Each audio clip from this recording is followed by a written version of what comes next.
अभी न्यूजीलैंड से खबर आ रही है बाबा जी, बहुत ही कोई डरावनी खबर आ रही है कि हमारे पाकिस्तान के प्लेयर्स बाबर आजम, ठीक है, नसीम शाह, बबरो मेरी और नसीम शाह और खास तौर पे खुशदिल शाह, इनको कुछ फैंस ने तो गालियां निकाली हैं पाकिस्तानी क्रिकेट को, पाकिस्तानी क्रिकेट के हमारे लेजेंड्स को। जो अब कोई पाकिस्तानी इस पर पाकिस्तान की शर्मनाक हार के ऊपर बात नहीं करेगा। अब सब बात करेंगे खुशदिल शाह की लड़ाई के ऊपर। हालांकि जब तस्वीरें सामने आई, मैंने इस पर वीडियो नहीं बनाई क्योंकि मुझे रियलिटी पता नहीं थी ना। अब नालायक है बाबर आजम, नालायक है मोहम्मद रिजवान, गंदी इनिंग्स अब्दुल्ला शफीक की तरफ से और गंदी इनिंग्स तैयब ताहिर की तरफ से। मैं दो तीन चीजें हैं वो लोगों के सामने रखना चाह रहा हूं। पहली बात तो ये है कि पाकिस्तान टीम बुरा खेल रही थी, ये खुशदिल शाह को तो पाकिस्तान के अंदर ही फैंस पर्ची पर्ची कह रहे थे, उस वक्त वो झगड़ा उन्होंने नहीं किया। फेस कवरिंग हो जाए, लेकिन ऐसे नहीं होगा। ये फेस कवरिंग जितनी होनी थी आप लोगों की हो गई है। अब हकाइक सबके सामने है, पूरी कौम आपको पहचान गई है, पूरी कौम को पता है कि किसने कौन रॉन्ग नंबर थे, कौन लोग हैं जो रॉन्ग नंबर हैं। अब मैं आपको रियलिटी नमस्कार दोस्तों, स्वागत है आप सभी का हमारे YouTube चैनल में। जैसा कि आप सभी लोग जानते हैं, न्यूजीलैंड ने पाकिस्तान को कुत्तों की तरह हराया है।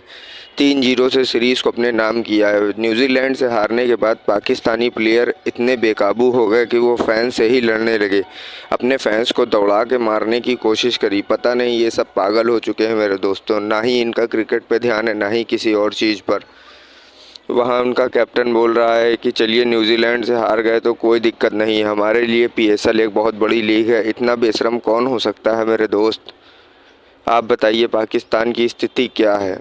अब बताइए क्या कर सकते हैं इनका? ना खेल पे ध्यान है ना कुछ, और बराबरी करेंगे इंडिया की और IPL को PSL से बराबर देखेंगे। चलिए, अगर आप हमारे चैनल पर नए हो तो लाइक करें, शेयर करें और सब्सक्राइब करें मेरे दोस्त।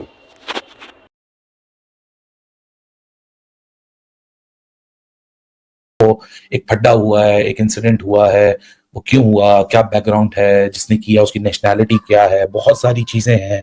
ये केस कब रिपोर्ट किया गया, क्यों रिपोर्ट किया गया, क्या वजूहात पेश आई, कब टीम मैनेजमेंट को पता चला, कब पाकिस्तान क्रिकेट बोर्ड को पता चला।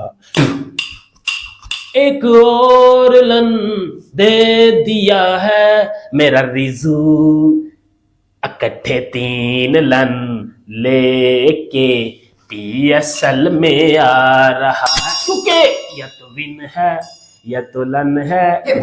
मैच खत्म हुआ, मैच खत्म होने के बाद जब टीम दोबारा आ रही थी, ग्राउंड की तरफ चल के आ रही थी, तो 3 फैंस जो खड़े थे ना, उन्होंने ट्रोल किया पहले पाकिस्तानी प्लेयर को। पहले सबसे पहले पश्तो में गालियां निकाली गई नसीम शाह को, उसके बाद पश्तो में ही बाबर आजम को गालियां निकाली गई, उसके बाद जब खुशदिल शाह को गाली निकाली गई तो खुशदिल शाह को गुस्सा चढ़ा, बाबा जी खुशदिल शाह उसके माथे लग गया, मतलब कि पहुंच गया उसको मारने के लिए। ठीक है, आप हिसाब लगाए, पहली बात है कि ऐसी सिचुएशन होनी नहीं चाहिए थी, गालियां नहीं निकालनी चाहिए थी। मगर हमारे घंटे के जो मीडिया वाले ने रिपोर्ट की, ये कर रहे हैं कि जो पश्तो में गालियां निकाल रहा था वो फैन था अफगानिस्तान का, अफगानी भाई था वो, ठीक है, और दूसरी तरफ एक लड़का था पंजाबी में गालियां निकाल रहा था गंदी। बीच में प्लेयर्स भी और बीच में क्रिकेट बोर्ड में लोग भी, ये इसी तरह ही चलता रहेगा, आप ये याद रखिए। और बेचारा जो डोमेस्टिक का प्लेयर है वो अपनी अच्छी अपॉर्चुनिटी के इंतजार में ही जो है वहां बूढ़ा हो जाएगा, घिस जाएगा। घिसा दिए आपने सारे प्लेयर। और यार ये आपके सीनियर प्लेयर हैं, आप लोगों ने रूला डाला हुआ था, कैंपेने चला चला के लाखों रुपया आप फेंकते हैं और अपने ही यंगस्टर्स को जो है ना आप डिग्रेड कराते हैं। दुनिया के अंदर अगर 10 साइड हैं उसमें से 12वां नंबर पाकिस्तान का आता है। मेरी PCB वालों से रिक्वेस्ट है कि अगली सीरीज पाकिस्तान की युगांडा से करवाई जाए,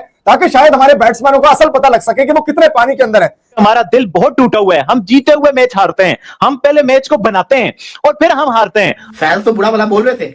हुआ क्या कि 2 से 3 अफगानी फैंस भी थे ग्राउंड के अंदर, उन्होंने पश्तो के अंदर पाकिस्तानी क्रिकेटर्स को बुरा भला बोला, खुशदिल